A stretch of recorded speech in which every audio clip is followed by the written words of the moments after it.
ayer sí, anteayer creo que la subí, o ayer, no recuerdo. Pero ya la subí, profe. Bueno, listo, Juan Pablo, no hay problema.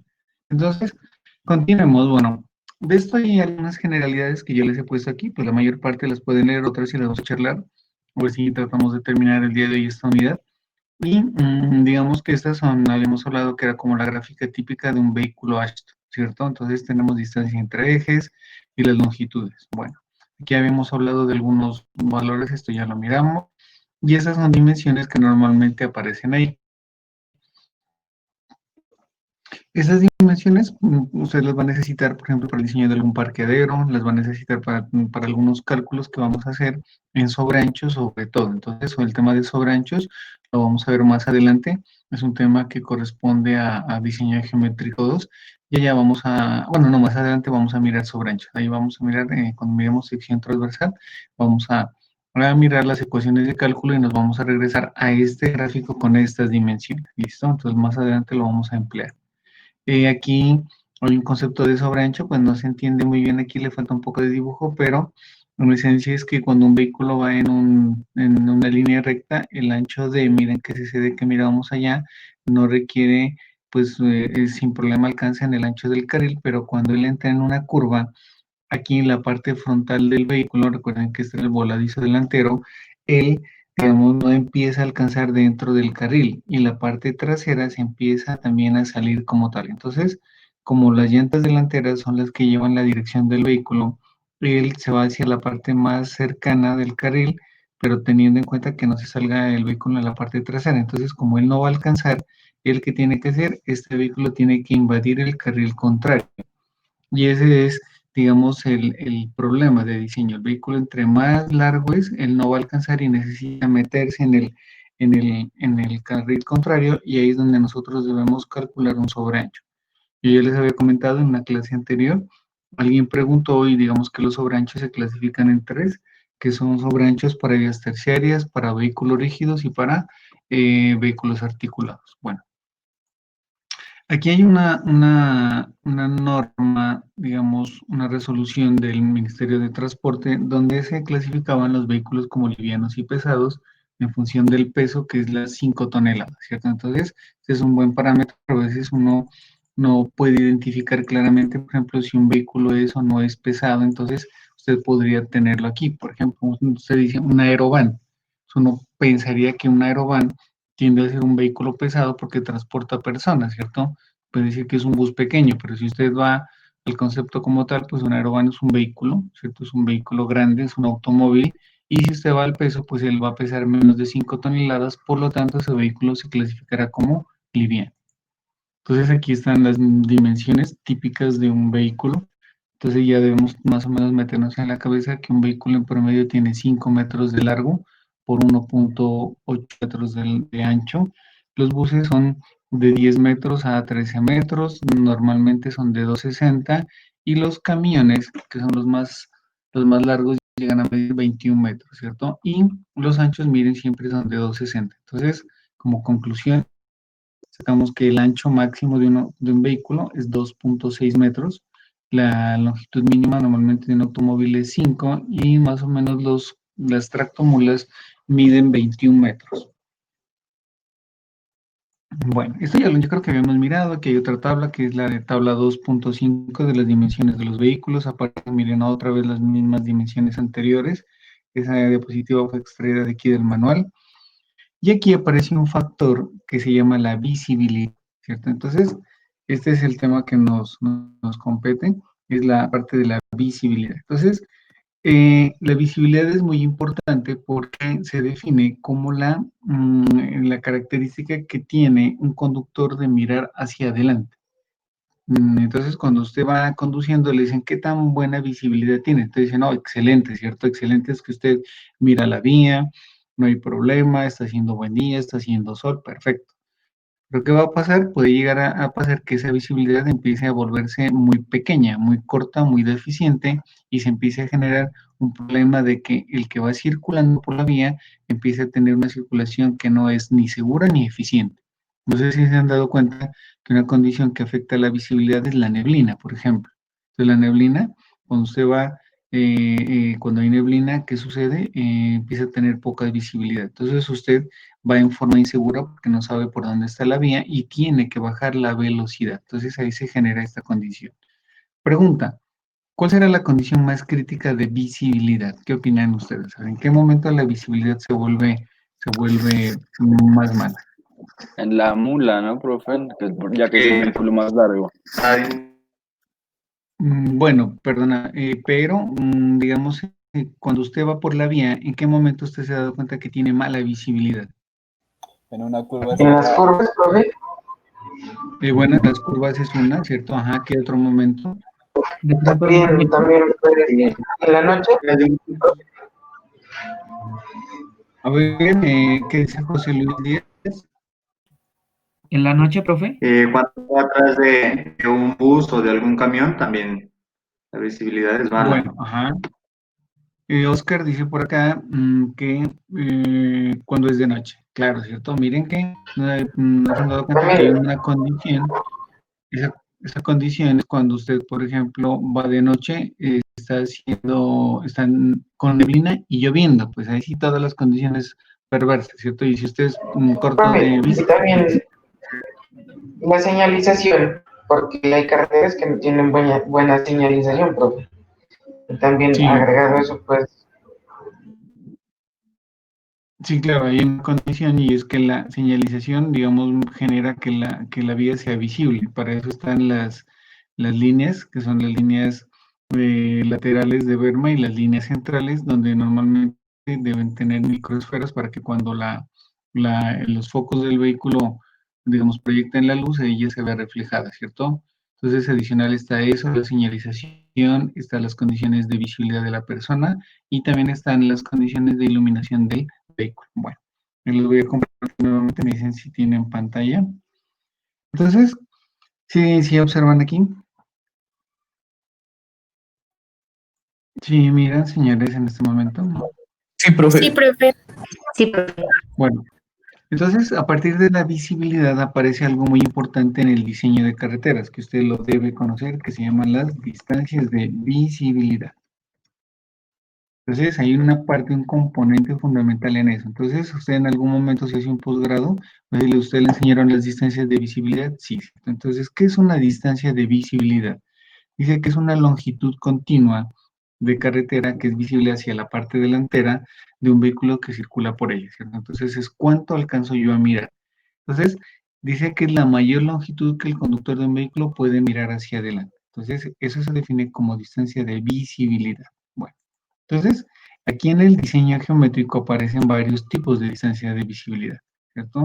Entonces, ¿cuáles son las distancias de visibilidad? Entonces, la primera, ¿cierto? Es la distancia de visibilidad de parada.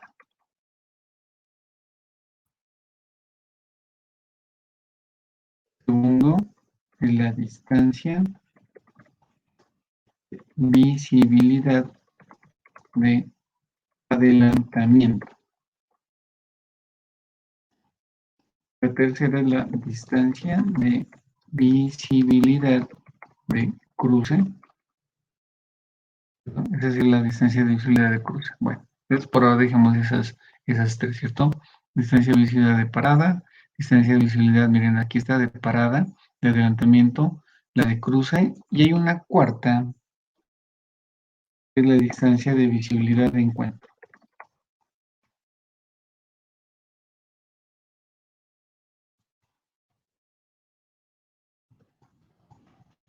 Bueno, entonces esas cuatro son las distancias de visibilidad.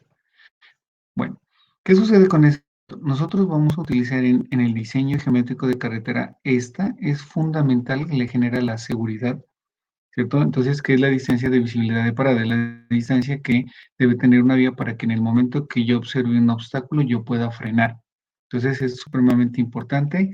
Esta distancia de visibilidad de parada define la longitud de la curva vertical.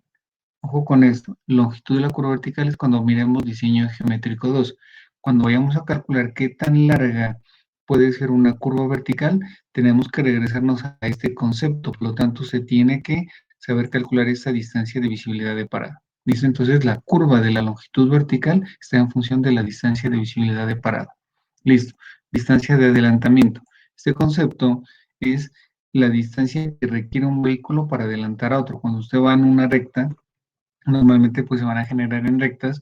Usted dice, bueno, voy a pasar esta mula. Entonces usted se da cuenta que usted sale a arrancar, arrancar, arranca y usted alcanza. Incluso antes de la recta tiene que aparecer una señal de tránsito donde usted diga que puede o no puede adelantar, porque hay algunas rectas que aparentemente son rectas, pero son muy cortas y ahí no se puede adelantar. Entonces, aquí vamos a calcular esa distancia, ¿cierto?, de adelantamiento. Y aquí hay otro concepto que es el número de oportunidades que debemos generar por tramos de 5 kilómetros de esas distancias de adelantamiento. Por eso le ha pasado que cuando se va uno de Paso a Chechehuí, uno dice, bueno, son 25 kilómetros. Y usted va y mira y hay 3 o 4 sitios de adelantamiento. Entonces uno, si en esos 4 sitios de adelantamiento tuvo la poca fortuna de que venía un vehículo en el sentido contrario, pues uno no puede adelantar y le toca irse todo el camino detrás de una mura. Ahí es porque esas vías no tienen distancia de adelantamiento y cuantificado el número de oportunidades de adelantar.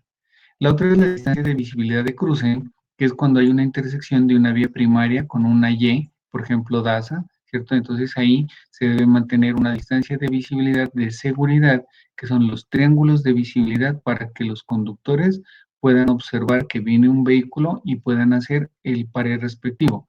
Se supone que quien genera el pare es el que va por la vía menos importante, que normalmente es la vía secundaria. Y este cuarto se llama distancia de visibilidad de encuentro. Este cuarto usted no lo va a mirar en el manual del 2008. En este manual del 2008 desapareció. Ojo con eso. Entonces, desapareció. ¿Y dónde aparece? En el manual manual de 1998. Entonces dirá, bueno, como desapareció ya no lo necesito. Pero no. Resulta que cuando diseñaron el manual del 2008, suponían que las vías eran de 6 metros. Claro, el manual dice que las vías son de 6 metros, pero en la realidad las vías no son de 6 metros. Si usted es de una vereda, si usted ha bajado a Mocoa, ha ido al Putumayo, se da cuenta que las vías por ningún lado tienen 6 metros. Entonces, ¿qué utilizan esas vías?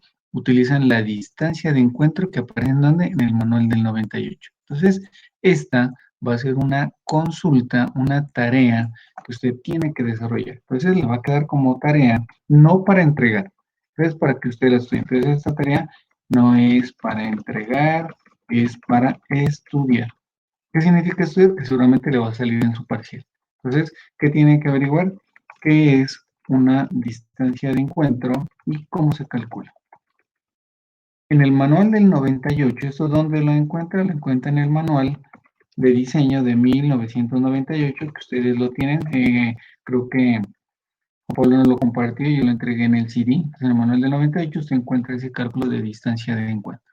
Entonces, sí estamos, ¿cierto? 4 distancias de visibilidad.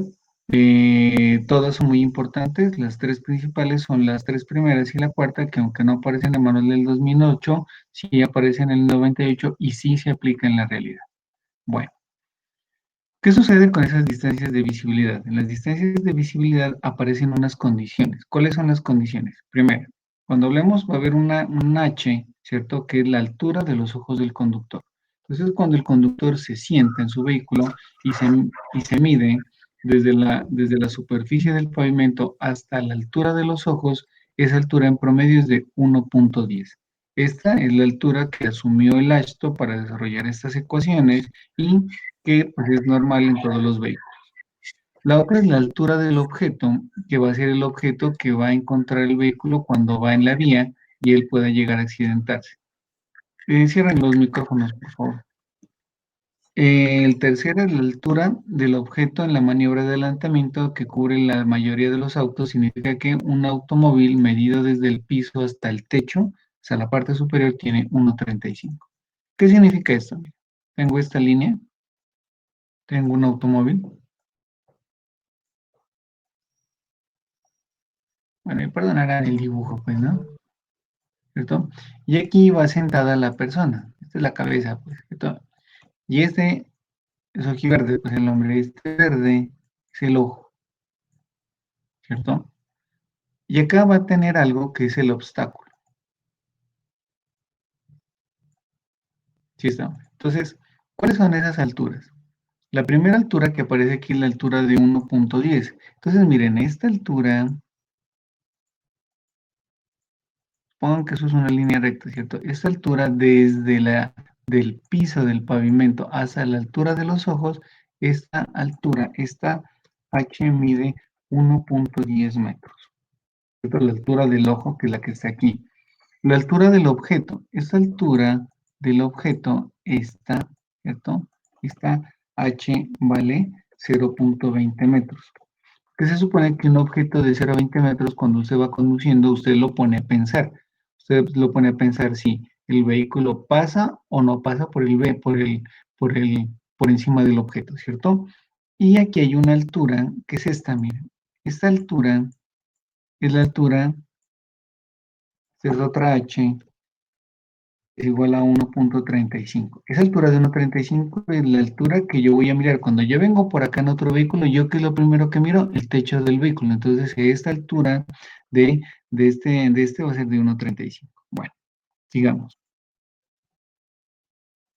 Entonces, aquí tenemos ya unos datos, tenemos nuestras distancias de visibilidad y aquí hay unos factores que intervienen en la distancia de visibilidad. El primero se llama el tiempo de percepción-reacción, ¿cierto? Ya lo vamos a mirar. Se llama el tiempo TPR, tiempo de percepción-reacción. Ese ya lo vamos a mirar ahorita. La velocidad de operación. Bueno, vamos a ir adelantando algo. ¿Qué es el tiempo de percepción-reacción? Es el tiempo que cada persona tiene en analizar. Supónganse que esta persona es Jorge Luis, ¿cierto? Él va aquí sentado. Y entonces aquí él mira un objeto. Entonces, ¿cuál es el objeto? La piedra. Entonces, aquí hay una información, miren, que es desde que yo observo el objeto hasta que yo reacciono. Todo ese tiempo se llama tiempo de percepción-reacción. Por eso, percibir y reaccionar. Desde que yo percibo hasta que yo reacciono.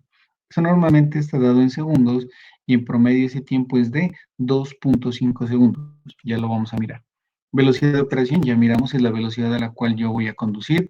Va a ser en función de mi condición de estado, el vehículo, la geometría de la vía, bueno, miles de factores que pueden, digamos, incidir. Normalmente la velocidad de operación está muy por encima de la velocidad de diseño.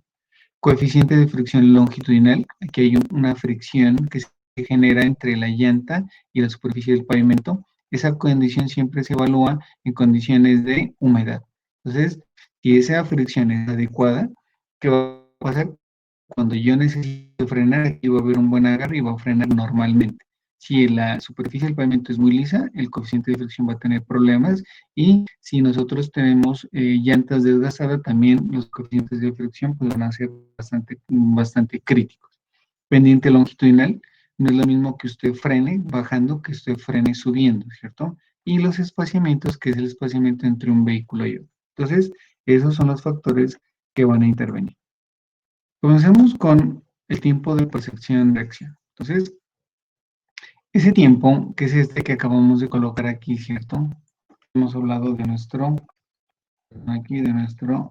tiempo de percepción-reacción. Este tiempo de percepción-reacción normalmente se lo conoce como P y E. ¿Por qué P y E? Miren aquí. P y E significa las siglas de qué? Percepción, intelección, emoción y evolución. Entonces, ¿qué es percepción? Cuando usted observa. Entonces, vamos a analizar cada una de estas 4 palabras en función de lo que pasa aquí. Entonces, ¿cuál es el ejemplo? Aquí hay un señor, va conduciendo un vehículo y de pronto él observa que hay una piedra en el camino. ¿Qué es percibir? El conductor, ¿cierto? Observa el obstáculo, lo mira, ¿cierto? Y lo que hace es que mediante la vista, en este caso que sería el sentido, observa el objeto, ahí lo percibió. Intelección, significa que el conductor identifica el obstáculo que tiene adelante, significa que él llega, mira, se regresa la información y aquí en el cerebro empieza a pensar qué va a hacer. Pero también ahí en el momento que piensa hay una parte de emoción, que significa que él puede reaccionar de varias formas. Él se puede asustar, ¿cierto? Él puede empezar a pensar, él puede soltar el volante, que es lo que a veces sucede, o puede, digamos, ponerse nervioso o estar tranquilo. Entonces ahí hay una parte de la emoción y luego la evolución es la acción. Entonces, ¿qué va a pasar? Él llega, percibe el objeto, va al cerebro, piensa, se pone nervioso, ¿cierto? O o se vuelve seguro y él dice, ¿qué voy a hacer? Voy a frenar. Puede ser una opción. La otra, voy a pasar por encima. La otra, voy a esquivar. Entonces, si usted esta piedra la tiene en la mitad del camino y es muy alta, usted no lo va a pasar el vehículo por encima. Usted seguramente no se va a pasar al otro carril porque puede ser que venga un vehículo y se choque. Entonces, normalmente, ¿qué es lo que va a pasar aquí? Va a frenar. Cuando él decide frenar, él va a coger y va a hacer la acción. ¿Cuál es la acción? Es poner el pie encima de la chancleta, o sea, del freno. En el momento que él pone el freno, ahí se acaba el tiempo de percepción, interacción y evolución. Entonces, si estamos hasta ahí, ese sería mi tiempo de percepción. Ese tiempo, miren, dice, transcurre cuando un conductor observa un obstáculo y actúa. Actuar es cuando él pone el pie en el freno, ¿cierto? Entonces, ese tiempo va desde 0.4 hasta 5 segundos. ¿Cómo van esos tiempos? Bueno, esos tiempos van a ir variando, ¿cierto? Dependiendo de la velocidad. Bueno, entonces ahí tengo mi tiempo de percepción-reacción. Aquí están las velocidades de operación, hay diferentes velocidades de operación, usted puede ir a una velocidad más baja o más alta. Teóricamente la velocidad de operación se considera entre el 85 y el 95% de la velocidad de diseño. Miren que eso es algo que no es cierto, ¿cierto? Porque normalmente nuestras velocidades de operación real están por encima incluso de la velocidad de diseño. Coeficiente de fricción longitudinal. Usted ese coeficiente de fricción, ¿de dónde lo saca? De estas tablas. Entonces el Ashton cogió diferentes velocidades y cogió estructuras de pavimento secas y otras en pavimento húmedo y les calculó el coeficiente de fricción. Entonces el coeficiente de fricción, ¿qué va a suceder? ¿Dónde es más crítico? ¿Cuando el pavimento está seco o cuando el pavimento está húmedo? Pues si usted observa, es más crítico cuando el pavimento está húmedo, o sea, la condición más crítica es que el pavimento esté lleno de agua. Entonces, siempre debemos tomar el coeficiente de fricción en condiciones de pavimento húmedo. Y si usted lo mira aquí en esta tabla, a medida que la velocidad se incrementa, miren aquí entre 30 y 120, el coeficiente de fricción disminuye. O sea, la fricción se genera, es menor, por lo tanto, el vehículo va a tener menos posibilidad o mayor tiempo para poder frenar, ¿cierto? Entonces, por eso, normalmente a velocidades bajas tiene un mejor comportamiento y a velocidades altas, pues vamos a tener mayor inseguridad. Pendiente longitudinal, entonces dice que el valor de la pendiente afecta el coeficiente de fricción, ¿cierto? Y esa pendiente puede ser positiva o negativa. Entonces, ¿qué pasa cuando un vehículo frena en subida y qué pasa cuando frena en baja? Entonces aquí está bajando, miren aquí. ¿Qué le pasará a este vehículo? Miren, pues ahí ya saben los dibujos que son estos, ¿cierto? Aquí está nuestro vehículo. Él va bajando y aquí tenemos una subida y aquí nuestro vehículo va a ir subiendo. Pregunta, pucha, sí me quedó moderno el vehículo, miren, aerodinámico. ¿Dónde necesito mayor distancia de frenado? ¿Cuando él va bajando o cuando él va subiendo? ¿Dónde necesita mayor distancia de freno? Cuando baja. Claro, ¿cierto? En esta bajada, miren, ojo con esto, en esta bajada, ¿qué va a pasar? Yo voy a necesitar mayor distancia de frenado. Esa mayor distancia de frenado significa que la pendiente, miren lo que dice aquí, esa pendiente va a afectar el coeficiente de fricción, ¿cierto? Y cuando tengo una pendiente, como en este caso, la pendiente va a ser negativa. En una bajada la pendiente es negativa y por lo tanto aquí va a restar al coeficiente de fricción. ¿Estamos? Y aquí cuando estoy en subida, ¿qué va a pasar? Voy a necesitar menor distancia de frenado. La pendiente va a ser positiva. Y entonces, ¿qué va a pasar? Ella se va a sumar al coeficiente de fricción. Ojo con eso, esa es la clave de este cuento, ¿cierto? Entonces tenemos bajando y subiendo. Eso es por la forma de entenderlo, es la lógica. Si usted va bajando por el Colorado al lado del Éxito de La Pana, si usted frena cuando va bajando, pues, pucha, necesita mayor distancia porque esa pendiente, en vez de aportarle el coeficiente de fricción, ella lo que va a hacer es que le va a restar, el coeficiente de fricción va a ser menor, la distancia que necesito es mucho más alta. Pero cuando yo voy subiendo, vehículo. Perdón, un minutito. Y cuando yo voy subiendo, ¿qué es lo que sucede? Pues ese coeficiente de fricción suma al coeficiente de fricción, la pendiente se suma al coeficiente de fricción y la distancia es menor. Dígame. Y también no dependería del peso del vehículo, porque por ejemplo cuando uno maneja un auto liviano, pues frena rápido también en bajada. Y si uno maneja un camión o una tractomula, siente como que el peso de atrás lo empuja. Claro, pero lo que pasa es que, digamos, la proporción de los pesos va a los sistemas de frenado. Los sistemas de frenado normalmente están diseñados en función del peso y de lo moderno del equipo. Entonces, por ejemplo, si usted compara un vehículo moderno, los sistemas de frenado más eficientes que tendrían serían 4 ruedas con frenos de disco y sistema de repartición de frenado, que el computador lo que hace es que calcula qué cantidad de fuerza de frenado le manda a cada llanta. Imagínense que el frenado no es igual. Por eso cuando usted, digamos, cuando se compra, por ejemplo, una BMW, una X3, o se compra un Audi, o compra una Mazda, una CX5, CX7, ese es el sistema de frenado. Imagínense que es muy moderno, ¿cierto? Y si usted tiene un camión que es, digamos, relativamente, pues no tan viejo, moderno, él tiene varios sistemas de frenado, ¿cierto? Tiene el sistema de frenado de aire, de motor. Entonces, los sistemas de frenado sí son proporcionales al tipo de vehículo. Entonces, por eso en la ecuación que vamos a mirar, ese aspecto, digamos, no se lo evalúa porque se supone que la distancia de frenado, pues digamos, el sistema de frenado, digamos, es proporcional al vehículo que se está manejando. Bueno, los espaciamientos es la separación que vamos a observar entre los vehículos, ¿cierto?, de la vía principal y cómo gobernar la posibilidad de entrar de un vehículo que está estacionado o quiere pasar de un lugar a otro.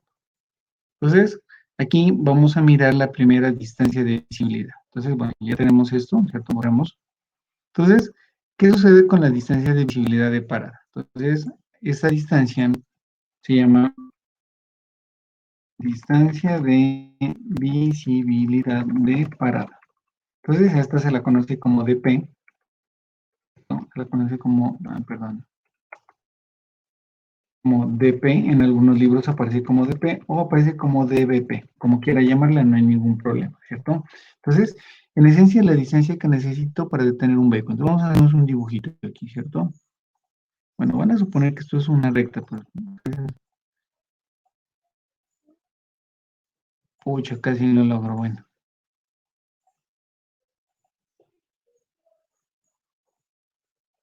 Listo, ¿cierto? Aquí tenemos, igual el gráfico está diciendo que es más fácil entenderlo cuando uno lo dibuja. Bueno, aquí tenemos el obstáculo, mírenlo aquí, de la piedra, ¿cierto? Y aquí tenemos un vehículo. Miren este vehículo, ¿cierto? Aquí tenemos un vehículo. Ese es nuestro vehículo. Entonces, este vehículo, cuando él, miren aquí aparece, ¿cierto? Cuando yo necesito calcular, voy a necesitar a calcular una distancia que va a ser la distancia de visibilidad de parada. Entonces, aquí va a aparecer mi dP. Entonces, es la distancia que necesito para que este vehículo se detenga antes.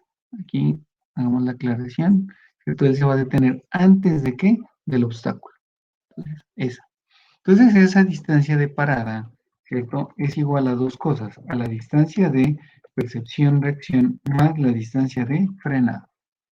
Entonces, ¿qué sucede aquí?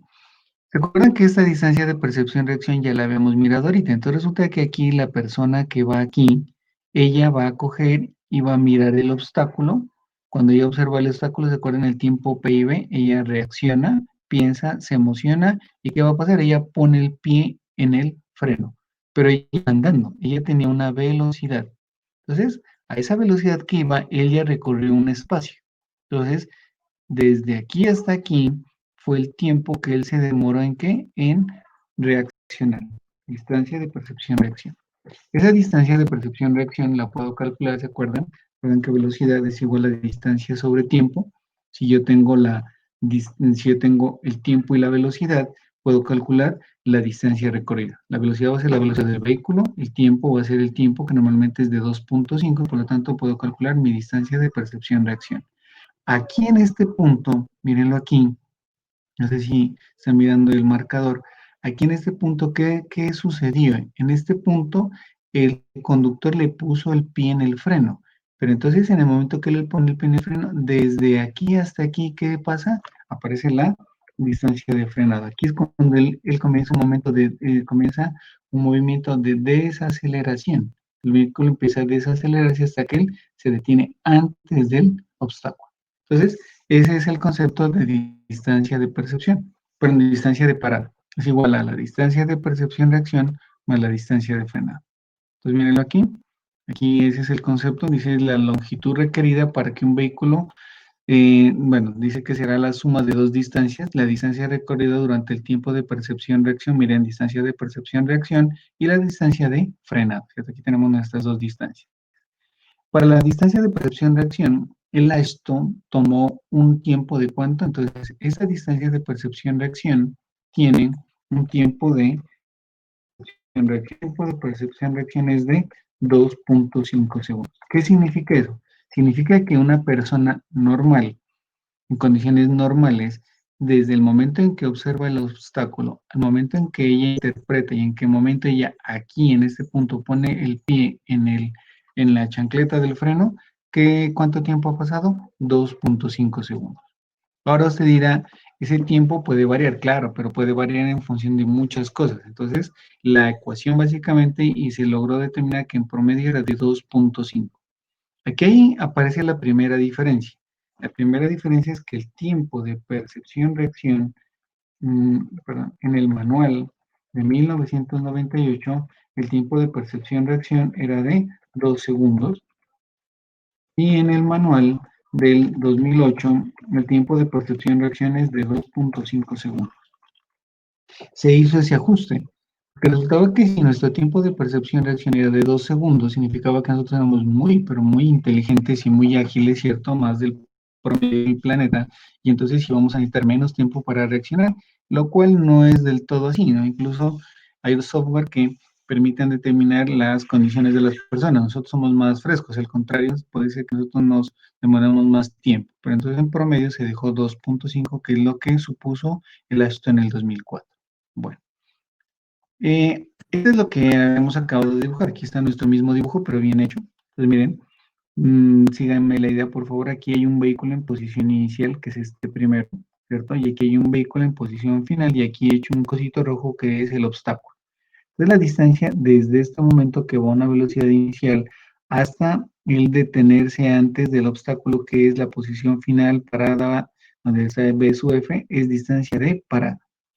Este segundo vehículo tiene aquí una condición en la cual él aplicó los frenos. Miren, él aplicó los frenos y entonces aquí tenemos la distancia de percepción-reacción, ¿cierto? Eso fue lo que él se demoró en tiempo. Tenemos tiempo de 2.5, tenemos velocidad, podemos calcular esta distancia. Y luego, esta segunda es la distancia de frenado, que es desde el momento en que él aplica los frenos hasta que el vehículo se detiene. Bueno. Aquí aparece el despejada, ¿cierto? La primera distancia, que sencillamente tenemos la distancia de percepción-reacción, tenemos la velocidad inicial y el tiempo de percepción-reacción. Entonces, tenemos tiempo, tenemos velocidad, podemos determinar nuestra distancia de percepción-reacción. Bueno, entonces aquí nosotros, esto se dice reemplazando el tiempo de percepción-reacción por 2.5 y la velocidad para expresarla en kilómetros por hora y la distancia en metros, se tiene esta ecuación. Pues aquí sencillamente es que usted convierta los kilómetros por hora, ¿cierto? Y poder pasar esto a metros. Entonces, pues ahí haga el reemplazo de que una hora tiene 3.600 segundos y que un kilómetro tiene 1.000 metros. Entonces, lo que le va a dar aquí es que nos da 0.695 por B sub 0. Pero eso es para 2.5 segundos. Si usted le pone 3 segundos o 3.5, el valor de 0.695 será diferente. Entonces, bueno, esta ecuación quiero que en ese momento la hagan para 3 segundos y me digan cómo quedaría la ecuación de distancia de percepción-reacción.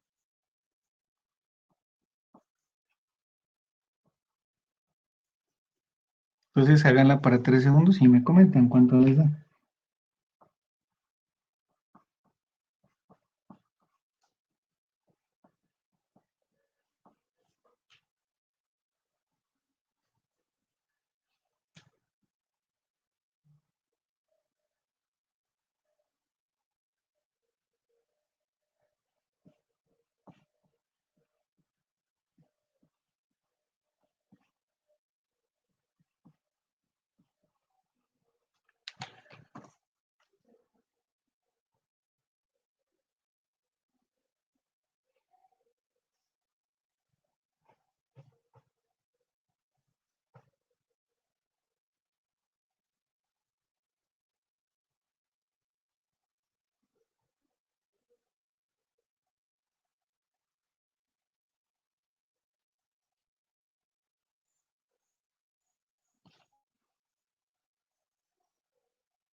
Bueno, ¿cuánto les dio, señores? A ver.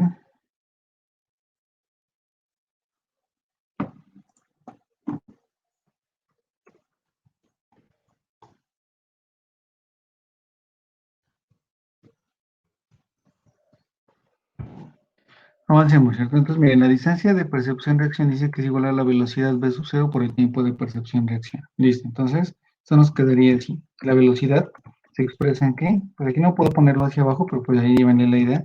Kilómetros por hora, ¿cierto? Por el tiempo, ¿cierto? Bien.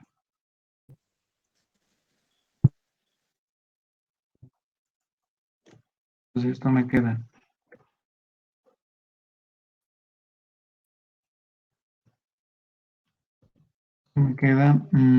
la velocidad. La velocidad dice que se expresa en kilómetros por hora, claro, esa es cierta la idea. El tiempo, ese tiempo T, que es 2.5, está expresada en segundos, ¿cierto? Entonces, ¿qué va a pasar aquí? Pues aquí usted tiene que reemplazar, si tiene que haberle enseñado, pues sabemos que una hora, lo que les acabo de decir, una hora equivale a cuánto a 3.600 segundos, ¿cierto? Y un kilómetro, pues para poder cancelar ese kilómetro, pongamos 1.000 acá arriba, serían 1.000 metros, equivalen a un kilómetro. ¿No? Entonces, si me entienden hasta ahí, eso es un reemplazo de los elementales, ¿cierto? Entonces, miren que usted puede cancelar, ¿qué pasaría aquí? Usted va a cancelar segundos con segundos, eh, horas con horas y kilómetros con kilómetros. Entonces, ¿qué nos queda aquí? Nos queda 1.000 sobre 3.600, ¿cierto?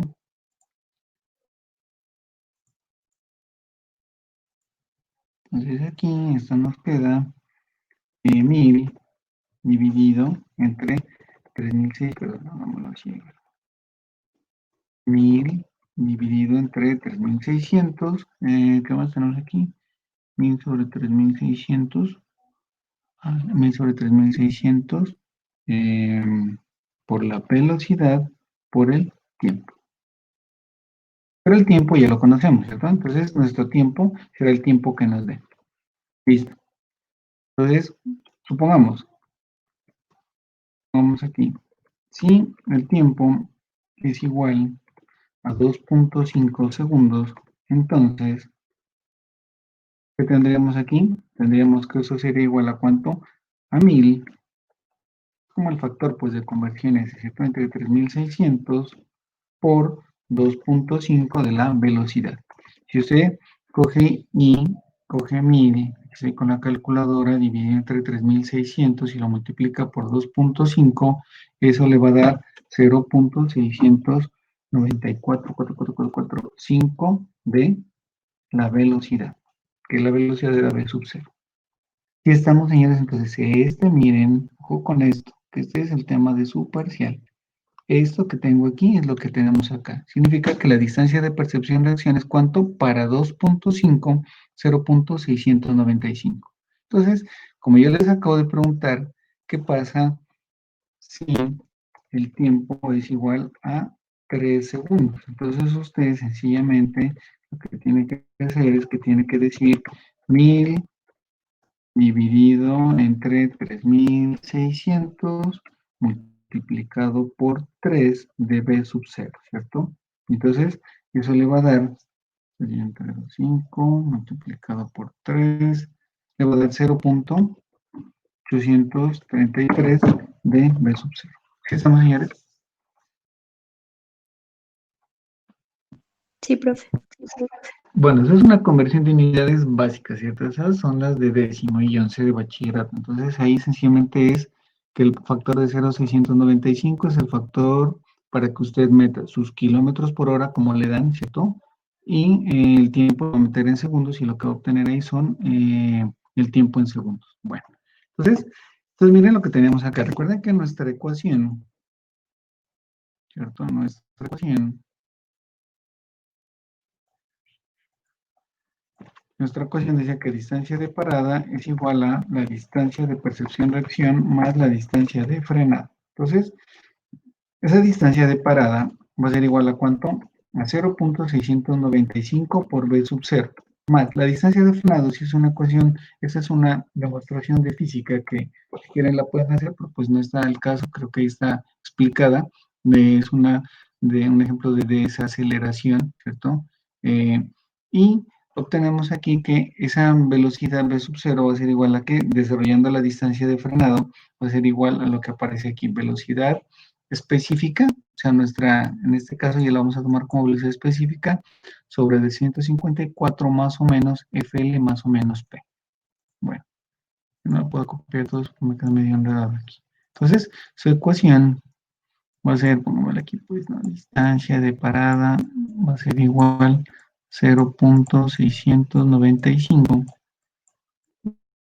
específica, ¿cierto? La velocidad específica más la velocidad específica al cuadrado sobre 200, bueno, esa letra M aquí, difícil escribir, 254 por el coeficiente de fricción longitudinal más o menos P.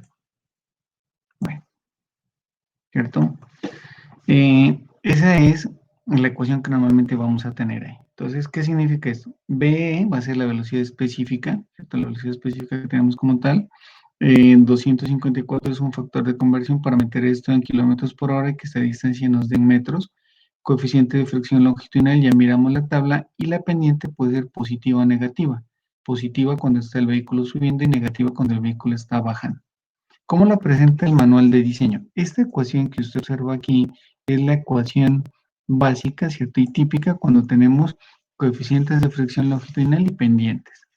El manual la presenta de esta manera. Dice, miren, dP es igual a 0,278 por BE por T. Hasta aquí, estos tres primeros términos son los que acabamos de calcular. ¿De dónde sale 0.278? De lo que escribimos ahorita, que son 1000 entre 3600. Sale 0.278 para pasar unidades. La velocidad, nuevamente específica, porque va a ser la del elemento que va a andar el vehículo. Recuerden que hay velocidades específicas en curva o en tangente.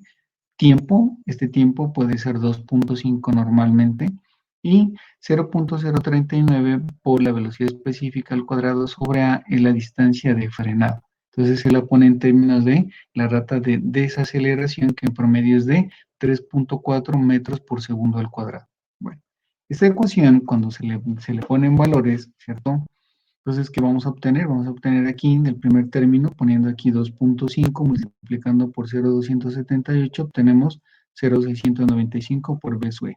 Y al multiplicar nuestros 3.4, ¿cierto? Que tenemos aquí por 0.0, bueno, dividir 0.039 entre 3.4 nos va a dar velocidad específica al cuadrado sobre 87.18. Aquí, miren, ojo con esto. Esta ecuación que aparece aquí es una ecuación donde la pendiente es 0. Entonces, lástima que no la puedo copiar acá al tablero, pero esta ecuación, anoten ahí, es cuando la pendiente es 0. Si yo le dijera a usted, ¿cuál es el valor de pendiente ahí? Pues aquí no hay pendiente. Entonces, si usted su pendiente fuera 0, debería utilizar esta ecuación, ¿cierto? Entonces, ese es cuando tenemos nuestro valor, digamos, nuestro valor sobre terreno plano. Entonces, miren aquí, ojo con esto, ¿verdad? Esta tabla se llama distancia de visibilidad de parada en tramos a nivel. Entonces uno dice, ¿cómo así en tramos a nivel? Tramos a nivel significa que el tramo está en una pendiente de 0, significa que es completamente plano. Esta tabla tiende más a confundir a veces porque uno piensa que esta es la de cálculo de distancia de visibilidad, pero esta, ojo con eso, es siempre y cuando nuestra pendiente sea 0. Entonces, si usted aquí, por ejemplo, le mete esta ecuación, que la velocidad específica del elemento, por ejemplo, el que haya sido en planta, en perfil, BCH, BTH, BCB o BTB es 20, pues haga la operación. Si usted pone 20 al cuadrado sobre 87.18 más 0.695 por 20, ¿cuánto le va a dar? 18.15. Él la redondea. Siempre se redondean hacia la parte superior. Miren que esto es lo mínimo que un vehículo necesita cuando va en terreno plano a una velocidad de 20 kilómetros por hora. ¿Cuánto necesita? Necesita 18.5 metros, y para del cálculo lo redondean a 20, o sea que 20 sería la distancia mínima de parada en un vehículo que va a 20 kilómetros por hora en terreno plano. Luego aparece aquí otra ecuación, pero en esta ecuación ya le ponen la pendiente. Entonces aquí nuevamente aparece el coeficiente de desaceleración, ¿cierto? Y esa D, que es lo que miren la ecuación como la convierte. Dice que la distancia de parada es igual a 0.695, perdón, aquí 0.695 por la velocidad específica más D. Este D que aparece aquí. Entonces miren que cuando usted reemplaza este D queda una ecuación muy similar al del manual de 1998.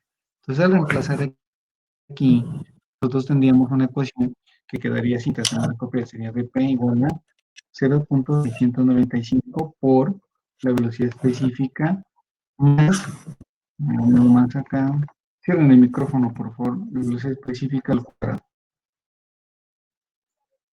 Esto aquí, este es,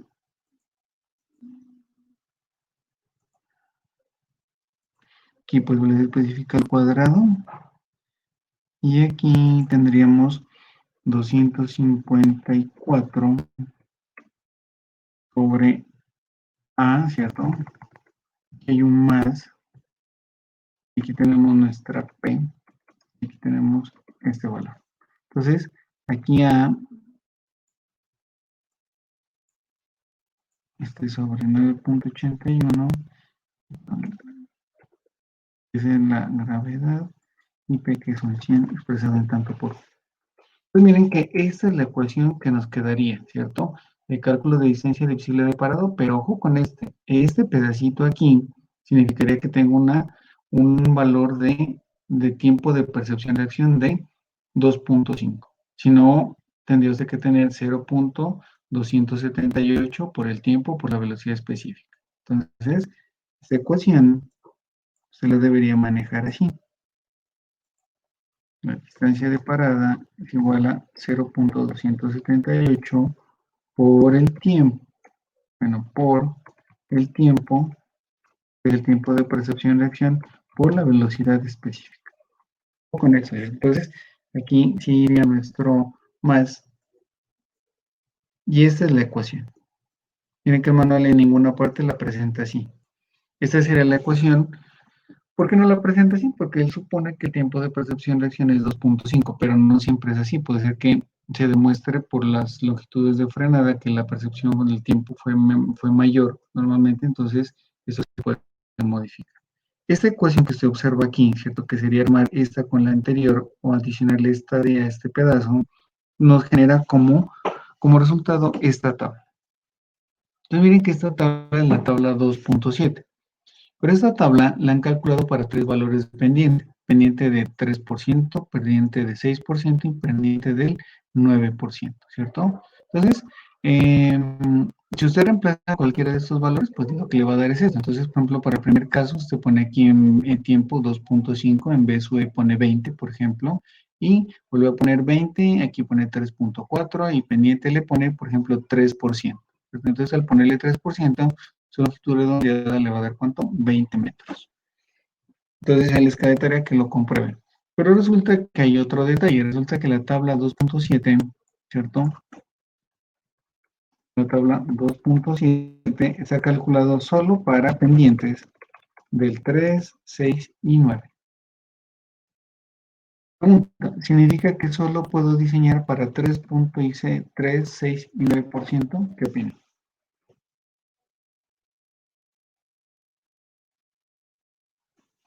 No. No, ¿cierto? Esa es una tabla que ahí la pusieron como ejemplo, pero usted puede colocarle cualquier valor. Le puede poner 1, 1.5, 2, 3, 2.5. Significa que aquí esta tabla solo es como demostrativa para mirar que los valores que usted está entrando son los correctos. Pero este valor puede ser cualquiera, ¿cierto? El valor dependiente puede ser cualquiera. Incluso ese valor dependiente puede ser un valor, digamos, de un valor, que le digo, un valor que no sea redondo, por ejemplo, 1.4. Ese es un valor dependiente normal que usted consigue en una vía. Entonces, eso es lo relacionado con distancia de visibilidad de parada. De esto les voy a mandar, creo que por ahí tengo un taller, unos ejercicios, les voy a mandar un par de ejercicios para que ustedes se practiquen. Eso toca es hacerlo. Entonces toca mirar un problema, meterle los valores, revisar las tablas y digamos, y calcular los valores como tal. Bueno. Luego siguen la distancia de adelantamiento. Profe, una pregunta. Cuénteme. En la ecuación, el valor de A siempre toma 3. Creo que teníamos 3.14, 3.4. Siempre toma Sí, su... es de 3. Sí, ellos determinaron, de acuerdo digamos, determinaron que la desaceleración promedio que hay en el momento que se va a bajar la velocidad, normalmente es de 3.4 metros por segundo cuadrado. Ellos lo asumieron como el valor promedio y siempre se trata de desaceleraciones de ese valor. Miren que yo le copié dos ecuaciones, si observo aquí, usted tiene dos ecuaciones. Esta primera, que está en función del coeficiente de fricción longitudinal, y esta segunda, esta que está aquí, ¿quién preguntó ahorita? Camila, profe. Verá, Camila, esa ecuación que usted mira ahí está en función del coeficiente de fricción longitudinal, y esa es la del manual del 98. Y esta ecuación que miramos aquí al final, no está en función del coeficiente de fricción, está en función de la rata de desaceleración. Pero si usted calcula los dos valores, resulta que por este valor va a tener distancias de visibilidad distancias de visibilidad de parada menores. Significa que esta funciona. Perdón, un minutico.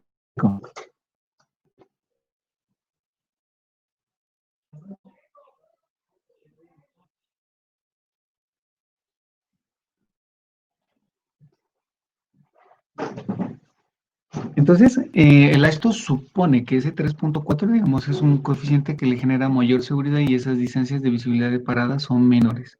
Pero, en la realidad, la forma más fácil es poder obtener ese coeficiente de fricción longitudinal.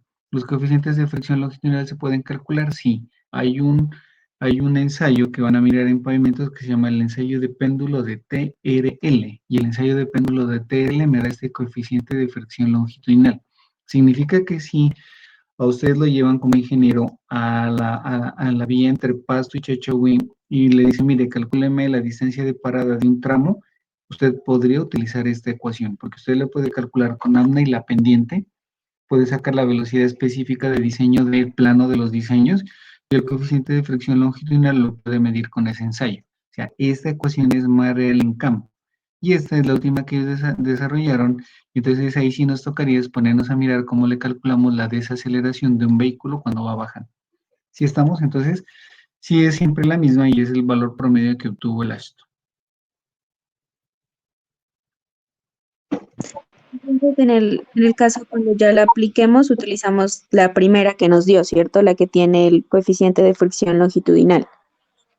Teóricamente debería utilizar esta que estamos mirando, que es la de la desaceleración.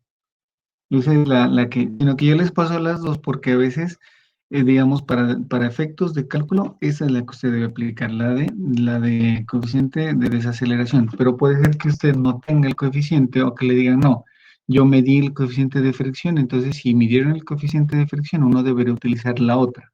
Pero de lo contrario, casi siempre se debe utilizar esta ecuación que es la última del 2008. Ya, profe, gracias. Bueno.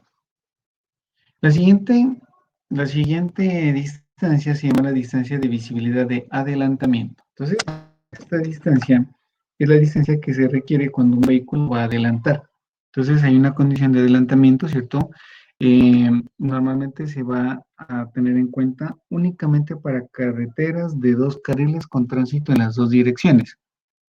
Una carretera de 2 carriles con tránsito en las 2 direcciones es la vía Pasto-Chachagüí.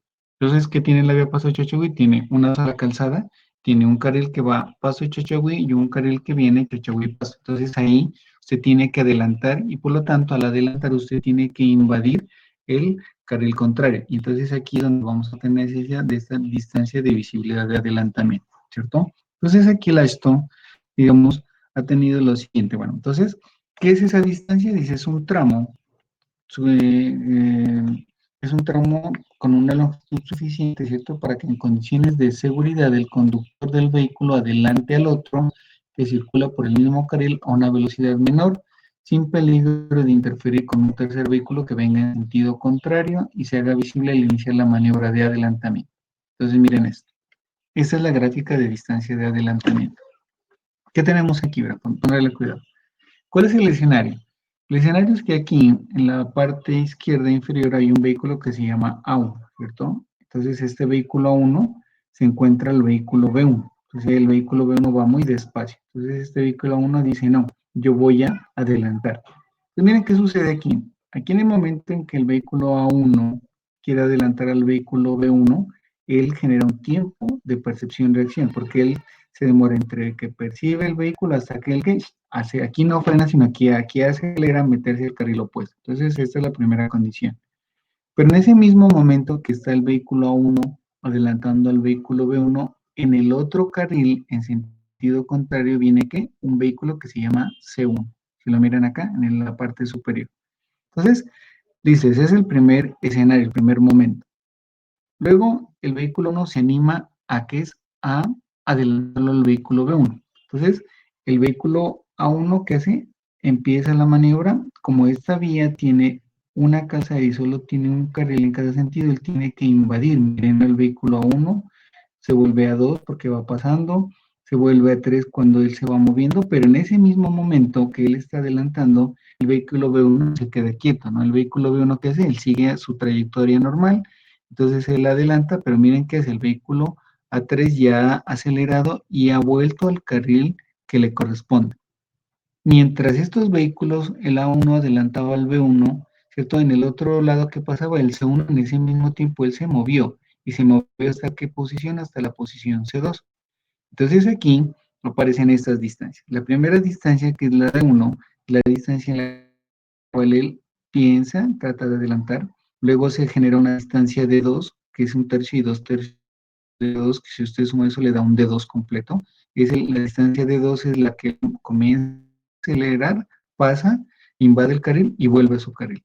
Hay una distancia de 3, que es la distancia de seguridad, porque tiene que haber una distancia de seguridad en la cual el vehículo A ya está en su carril y el vehículo C se desplazó. Y la distancia de 4 es la distancia que recorrió el vehículo desde C1 hasta C2. No sé si me alcanzaron a imaginar toda esa condición, ¿cierto? Si se la imaginan, si la han vivido, pues cuando van manejando. El profe. O sea, esto también Cuéntame. es para una vía terciaria, por ejemplo, que sea muy angosta, o cómo No, se no, haría no, la no. distancia Ahí, de una no, ahí es muy claro, ¿cierto? En esta diapositiva es muy claro y ahí dice que esta aplica ¿para qué? Para vías que son de una calzada y de 2 carriles, ¿cierto? En una vía terciaria no, porque en una vía terciaria, si a duras penas, las vías terciarias tienen 4,450. Y recuerden que ya miramos que el ancho de carril mínimo es de ¿cuánto? De 3 metros. Entonces, generar distancias de adelantamiento en terciarias no existe, ¿cierto? Ahí vamos a mirar que en las terciarias, O sea, que se encuentren dos vehículos. claro, ¿Cómo se entonces, lo que pasa, velocidad, lo que pasa es visibilidad? que la distancia que se genera en una vía terciaria de sección insuficiente es la distancia de encuentro. Porque si usted a esto le reduce, ¿cierto? Digamos, este no es una terciaria, el caso no es de distancia de adelantamiento, sino distancia de encuentro. ¿Qué es distancia de encuentro? Dos vehículos que van en su carril se encuentran, pero la vía es muy angosta y entonces, ¿qué tiene que hacer? Los vehículos bajan hasta aproximadamente 10 kilómetros por hora y en esos 10 kilómetros por hora ellos tienen que sobrepasarse uno con el otro, pero siempre y cuando el ancho de calzada sea suficiente. Si el ancho de calzada no es suficiente, que es lo que el manual no contempla, por eso ahí aplica el manual del 98 y no el de 2008, ¿qué sucede? En la realidad, ¿cómo funciona? Cuando usted va por una vía angosta, ¿qué le toca? Al vehículo que va en peores condiciones, que puede ser el vehículo que va el vehículo que va en mejores condiciones, va un vehículo subiendo, cargado, y el otro un vehículo liviano bajando, ¿qué le toca? Al vehículo liviano bajando le toca parar, empezar a echar reversa y meterse en un sitio de estacionamiento donde la vía esté más ancha, que normalmente puede ser una curva o un lugar que haya construido, y estacionarse ahí para que el vehículo más grande que va cargado y subiendo tenga la vía. Eso no lo contempla el manual, por ejemplo, miren, y esa es la realidad. No sé si ustedes han ido por una vereda o han ido a Mocoa. Entonces, ¿qué sucede? Las vías tienen sectores de ampliación y en algunos lugares toca regresarse kilómetros para poder estacionarse. En una terciaria es fácil, ¿cierto? Usted en una terciaria se regresa hasta la anterior curva, hasta donde está Anchito, se mete ahí y el camión o la chiva llega y pasa. No sé si le respondí su pregunta, pero entonces teóricamente la distancia que aplica para ese caso en vías terciarias es la distancia de encuentro. Ya, profe, gracias. Por eso les digo que este manual no está diseñado para vías terciarias, ¿cierto? Ahí le faltan muchos aspectos, digamos, asociados a vías terciarias. Bueno, sigamos con la distancia de adelantamiento, ¿cierto? Aquí tenemos, bueno, entonces, miren aquí, bueno, estas son una serie de distancias, normalmente son nuestras 4 distancias que le hemos mirado. La distancia 1 la recorrida durante el tiempo de percepción-reacción, la distancia 2, la que adelanta, invade el carril y vuelve a su carril. La distancia 3, la distancia de seguridad, y la distancia 4, la que recorre el vehículo en sentido opuesto. Bueno, esa distancia de adelantamiento está calculada por un poco de ecuaciones, miren. Esta primera ecuación habla de la velocidad del vehículo que adelanta por medio de aceleración. Bueno, aquí hay una serie de, ¿cierto? Hay una serie de parámetros, miren, un poco de ecuaciones. Y la verdad, todos estos valores son bastante complejos, ¿cierto? Entonces, ¿por qué? Porque, mire, dice, verá, mire, bueno, componente de la maniobra de adelantamiento. Entonces dice maniobra inicial, ocupación del carril contrario, distancia de seguridad y vehículo en sentido opuesto. Significa que su distancia de adelantamiento es la sumatoria de 1 más de 2 más de 3 más de 4, que son las ecuaciones que aparecen acá, ¿cierto? Por eso ni las miré. Entonces, ¿qué dice? Rango de velocidad específica en la entretangencia horizontal BTH, ¿cierto? Y esta es el rango de velocidades de la BTH, y esta es la velocidad del vehículo que adelanta. 56, 70, 84, 99, y al final aquí nos da unas distancias que son las sugeridas. Estas distancias están ya resumidas en esta tabla, ya que para efectos nosotros de cálculo de distancia de adelantamiento vamos a utilizar estas distancias. En el manual del 98, ojo con eso, ¿verdad? Entonces, manual de 1998, la distancia de adelantamiento era aproximadamente 5 veces la velocidad de diseño. En el manual del 2008 se sacan de la tabla 2.9. Entonces, supongamos, yo le pregunto, ¿cuánto es la distancia de adelantamiento, cierto? ¿Cuál es la distancia de adelantamiento para un vehículo que va a una velocidad en una BTH porque tiene que ser en una recta? Recuerden que nosotros generamos las distancias de adelantamiento rectas, que es de 30 kilómetros por hora. Esa es la pregunta, ¿cierto? Entonces, le respondería así.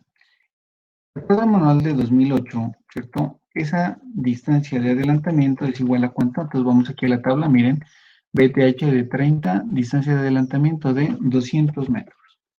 Significa que yo necesito una recta que tenga al menos 200 metros para generar la distancia de adelantamiento a 30 kilómetros por hora.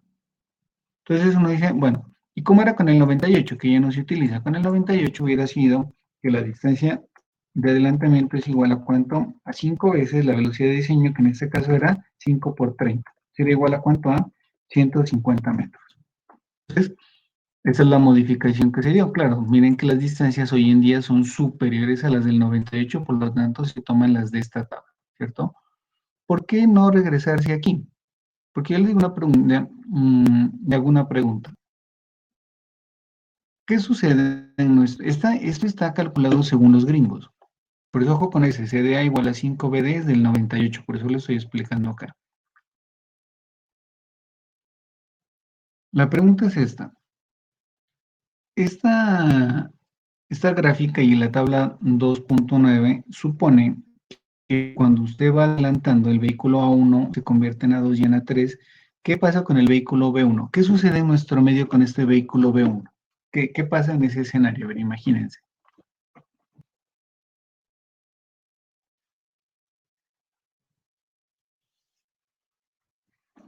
A ver, les voy a poner un ejemplo. Digamos que yo soy el vehículo A1, A2, A3. Ese es mi vehículo, el A1, ¿cierto? Que coge todo ese poco de momentos. Y B1 es Juan Pablo, ¿cierto, Juan Pablo? Ahí estás vos.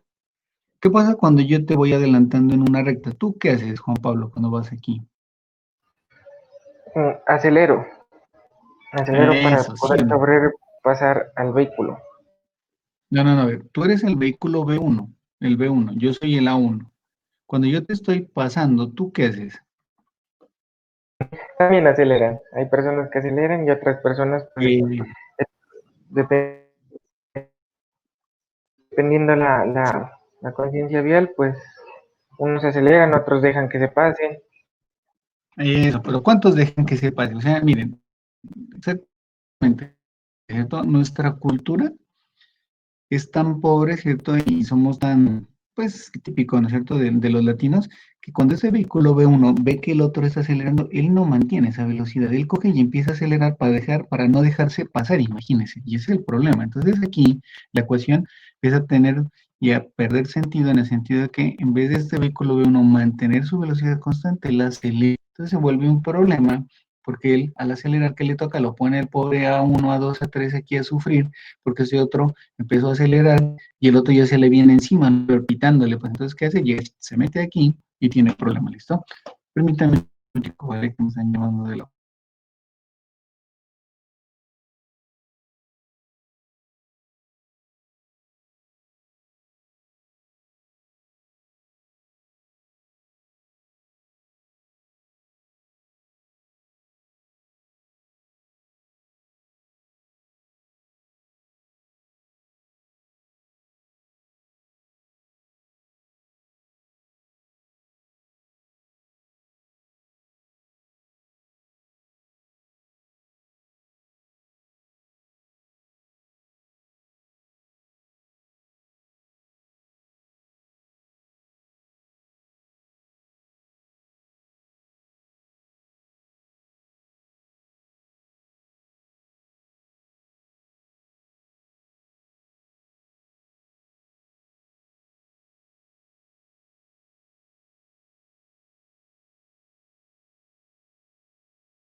Bueno, listo, señores. Entonces, digamos que esa será, digamos, esa es la forma de calcular nuestra distancia de adelantamiento, será esa, ¿cierto? Vamos a utilizar esta tabla 2.9 porque estas velocidades que están allá cargadas son bastante complicadas. Pero entonces, estas velocidades, digamos, ya pues se han determinado que son adecuadas, incluso son superiores a las del 98 y da mayor seguridad. Entonces, bueno, entonces, ojo que estamos calculando la distancia de adelantamiento. Entonces, la distancia de adelantamiento primero es calcularle la longitud, ¿cierto? Es calcular la longitud que ya la hemos determinado. Perfecto. Ahora sí tenemos que determinar el número de oportunidades. Entonces es el número de oportunidades. Pues miremos cómo se hace eso. Entonces, para el número de oportunidades tenemos esta tabla. Dice que cuando la BTR es de, no, te quiero poner un ejemplo aquí ya, que la BTR está entre 20 y 50, tenemos que tener un 20% de oportunidades, cuando está entre 60 y 80, un 30, cuando estamos entre 90 y 100, un 40. Entonces vamos a poner un ejemplo. Vamos a determinar, ¿cierto? Vamos a coger la vía Pasto Catambuco, por aquí, y vamos a coger aquí la vía Pasto Chachagua. Vía Pasto Catambuco y vía Pasto. ¿Cuánto tiene la vía Pasto Catambuco? Digamos que tiene 7 kilómetros, ¿cierto? La vía Pasto Chochugui, digamos que tiene 25 kilómetros de longitud. Y de Pasto a Catambuco tiene 7, y pongámosle 5, pues, ¿cierto? Aquí. Vemos que tiene 5 kilómetros. Listo, 5 kilómetros de altitud, esa es la longitud. Bueno, vamos a suponer que la BTR de diseño, pero ojo con eso, ¿verdad? Vamos a suponer que la había puesto acá tampoco en las condiciones antiguas, cuando solo teníamos una calzada con 2 carriles, ¿cierto? No ahorita, sino todavía cuando tengamos una sola calzada. La BTR va a ser vamos a ser de 60 kilómetros, pongámosle. 60 kilómetros por hora. Y acá nuestra BTR va a ser igual a, voy a ponerle de 50 kilómetros por hora. Listo. Entonces, la BTH la vamos a suponer igual a la BTR, ¿cierto? Nuestras BTH van a ser iguales a la BTR. Entonces, vamos a calcular la distancia de adelantamiento, cuánto nos da y cuánto es el número de oportunidades. ¿Listo? Entonces, hagámoslo para el primero. Entonces, hagámoslo aquí. Listo. ¿Cuánto va a ser la distancia de adelantamiento? ¿Cuánto va a ser la distancia de adelantamiento para la vía Paso Catambuco? Entonces, miremos aquí, ¿cierto? Nos vamos a esta tabla, la tabla 2.9, y miramos que nuestra BTH era igual a BTR, es decir, 60 kilómetros por hora. Entonces, buscamos aquí nuestra BTH igual a 60, mírenla aquí, y determinamos que la distancia de adelantamiento nos da ¿cuánto? Nos da 410 metros.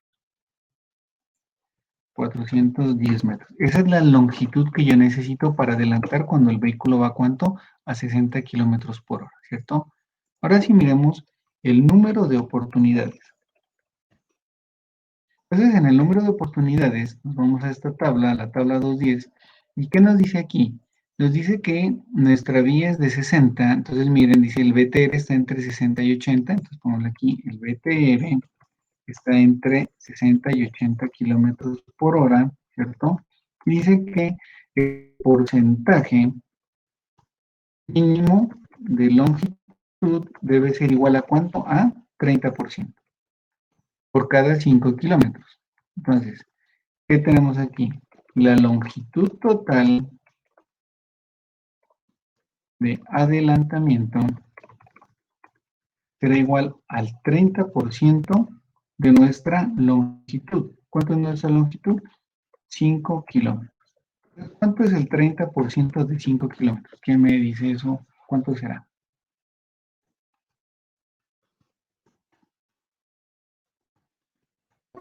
¿1.5 kilómetros? Serían 1500 metros, ¿cierto? Pero yo sé que la longitud, miren, que yo debo generar de adelantamiento cada 5 kilómetros, ¿desde cuánto? De 1500. Como tengo 5 kilómetros, lo multipliqué por 5, significa que debo tener 1500. Entonces, el número de oportunidades va a ser igual a la longitud total de adelantamiento, ¿cierto? Adelantamiento dividido entre la distancia de adelantamiento.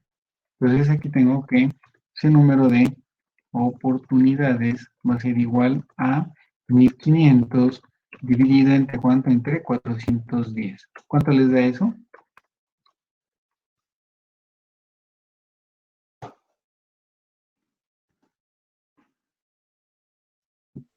$3.65. Correcto, daría 3.65, pero como yo no puedo dejar eso, yo aquí lo debo redondear al superior, que sería ¿cuánto? 4. ¿Estamos? Entonces miren lo que pasa aquí. Esa es la vía Pasto Catambuco que tiene 5 kilómetros, ¿cierto? Aquí está Pasto. Y aquí está Catambuco. ¿Qué tengo que generar? Tengo que generar, miren, una recta. Tengo que generar otra recta y otra recta.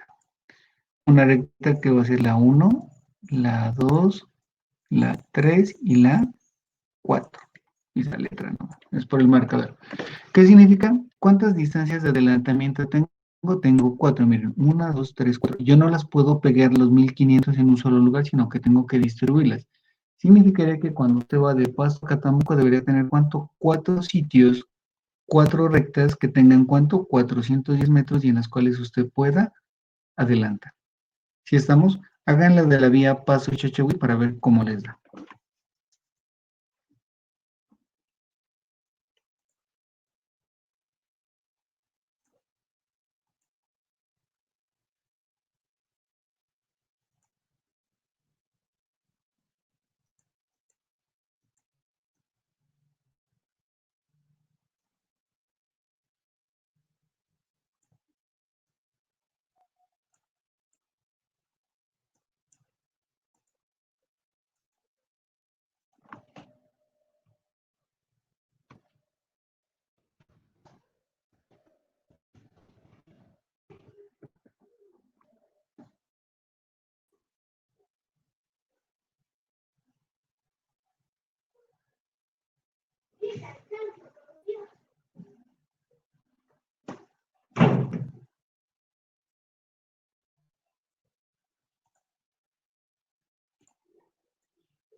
Bueno, en cuanto les digo, a ver alguien que me diga esos datos.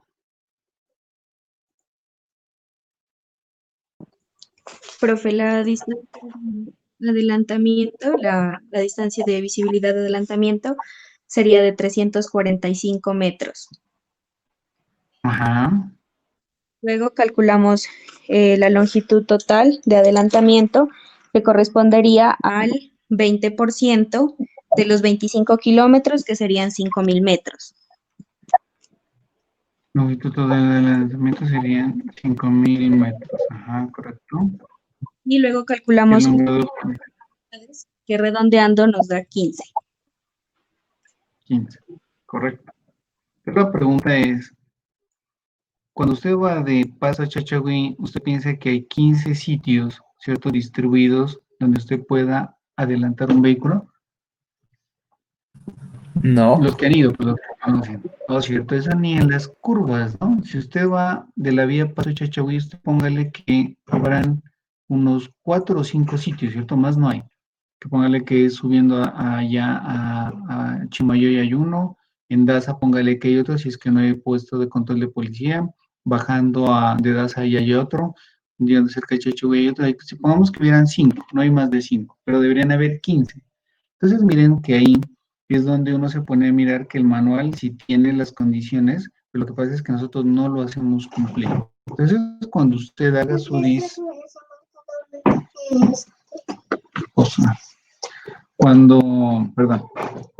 cuando uno, se me fue la paloma que entró mi hija ahorita, bueno, ¿qué era que les iba a decir? Bueno, cuando usted mira esta parte, ¿cierto? Usted se va a dar cuenta que el número de oportunidades no es esa, o sea, es un número de oportunidades menores. Entonces ya me acuerdo. Cuando usted haga su diseño, usted va a diseñar sus curvas horizontales, va a hacer sus curvas espiralizadas, ¿cierto? Entonces la pregunta es, ya tiene su diseño hecho. Listo, aquí está el diseño. Ahora sí la pregunta es, bueno, ¿dónde están las distancias de adelantamiento? Usted calculó sus distancias de adelantamiento, usted incluyó en su diseño el número de oportunidades de adelantamiento. Esa es la parte que usted tiene que tener en cuenta en su diseño. Y si usted se va a verificar los diseños que hay hoy en día, pues no es el de concesión, ¿cierto? Pero los que tenemos nosotros construidos en la realidad, ninguno cumple con nada de esto. Entonces, miren que, digamos, la teoría versus lo que existe, pues no es coincidente, por eso tenemos vías de tan malas condiciones. Bueno, pregunta. En la vía Pasto-Catambuco, hoy en día, se está construyendo una doble calzada, ¿cierto? Entonces, vamos a poner aquí, hay una vía con doble calzada, cualquiera que sea el sitio, ¿cierto? Entonces, la pregunta es, ¿debo calcular distancias de adelantamiento en una vía con doble calzada? No, No, ¿cierto? No. Esta es una doble calzada, ¿cierto? Miren, aquí la estoy dibujando ahí, pues, de caricatura, pero bueno, es la vía. Pues a mí me salen torcidos porque el mouse no es exacto, pues aquí no es porque... Necesito distancia de adelantamiento en esta vía, ¿qué opinan?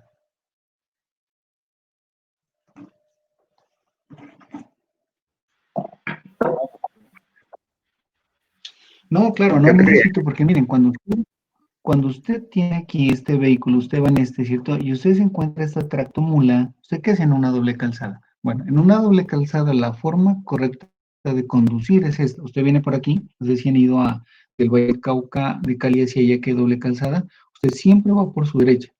Entonces yo voy aquí, por ejemplo, y me encuentro un camión. ¿Yo qué hago? Yo digo, me voy por este. Porque esta, miren, las dos son hacia allá, entonces no necesita distancia de adelantamiento. Entonces, ¿yo qué hago? Lo sobrepaso y apenas lo acabé de sobrepasar, tengo que ir por este, ¿cierto? No como aquí saliendo del túnel, que todo el mundo se va por este. Este carril, miren, señores, es exclusivo para adelantar. Usted adelanta, lo utiliza y vuelve y viene aquí, porque si usted anda en un Mazda 3, ¿cierto? Que anda rápido, pues aquí llega un tipo en un BMW que anda el doble, ¿cierto? Y entonces a usted esta mula le parece lenta, pero el que viene atrás en un carro más bueno, usted le parece lento al otro. Entonces, ¿qué tiene que hacer? Utilizar el carril, llega y reingresa al carril y sigue. Entonces, en una doble calzada no se necesita distancia de adelantamiento. Bueno, para terminar, aquí están las distancias de visibilidad de encuentro, ¿cierto? Entonces, esta distancia, miren, es la que hablábamos por acá, dice, debe ser dice, la longitud mínima disponible en una carretera para conductores que circulen en sentidos opuestos, obligados a llevar a cabo la maniobra para esquivarse. Esta distancia de encuentro es cuando tenemos vías muy pequeñas. Dice, la longitud debe ser lo suficientemente larga para permitirle a los vehículos que viajan a una velocidad de diseño en sentido contrario esquivarse y cruzarse con seguridad a una velocidad de 10 kilómetros por hora. Entonces, aquí la cosa es que al menos la vía debería tener el ancho mínimo como tal, o al menos 5 metros, que sería como lo mínimo para poder pasar como tal. Esta distancia de encuentro es la distancia que yo les estaba inicialmente, que la desaparecieron del manual del 2008, pero aparece en el manual del 98. Entonces, ya les había escrito aquí, esa es una tarea que ustedes deben consultar y que pues aunque no aparece en el manual de 2008, sí se utiliza en las vías que tenemos hoy en día, ¿cierto? Ah, miren, ahí está, ahí la estudian un poco más a fondo, ¿cierto? Y esos son los valores. Bueno, el otro es la distancia de intersección, que también quiero que la lean, yo no la coloqué aquí, aparece en el manual y aparece el concepto de triángulos de visibilidad. Entonces pongamos aquí, completemos tarea, ¿cierto? Lean algo, tarea, estudiar la distancia de encuentro y distancia de cruce.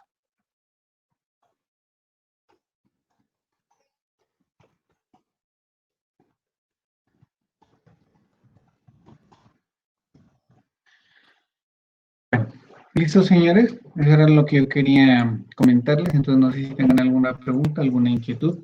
Aquí iríamos terminando la unidad 4, entonces échenle cabeza a ver cuándo hacemos el parcial de esta unidad, así fue como habíamos quedado, y me comentan, listo, en la próxima clase para ver qué día lo hacemos. ¿Alguna pregunta, alguna duda? No, profe, muchas gracias. Bueno, señores, entonces nos vemos en